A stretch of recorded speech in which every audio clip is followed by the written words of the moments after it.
All right, Bitcoin is making a quick comeback, and I posted a chart about it here the other day, and some people did not understand, so let's quickly explain what I meant. Currently, we are on the daily time frame, and the stochastic RSI is undervalued.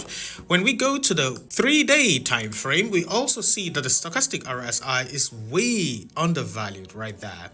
Even the weekly time frame is also undervalued. Now, this is something I'd like to call the planetary alignment. It's just a name I coined for it. And each time we see these time frames undervalued, we mostly see some big move to the upside. Another thing we can actually note right here is that as we go to the 4-hourly, we can notice 3 moves to the downside, and this is something we have already talked about. Yeah, you already know the strategy. So after every 3 move to the downside or 3 move to the upside, we mostly see price move up or down respectively. Now after the 3-point move to the downside or 3-point move to the upside, if price was going to the upside, we mostly see price come back to somewhere around here. Now we can actually quickly see that when we use Fibonacci from the top right here to the bottom right here, and we'd be targeting the 0.786, which will be somewhere around 120k. So that would be like the ultimate target for the move to the upside.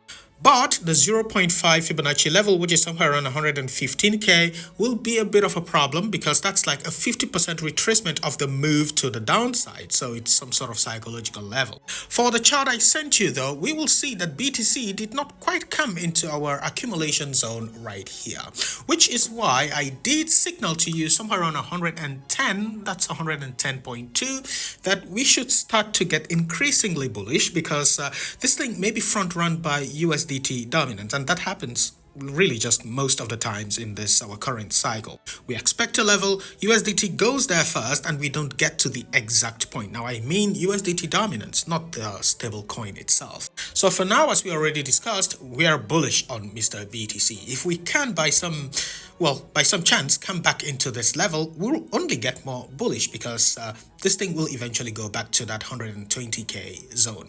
Between 114 to 115 is where we'll expect our first resistance level. Then we get to 120k, where we'll then reanalyze to see where this thing will be headed next. Could it have been that we've seen the true bottom already, is what we'll have to discuss when we see 120k.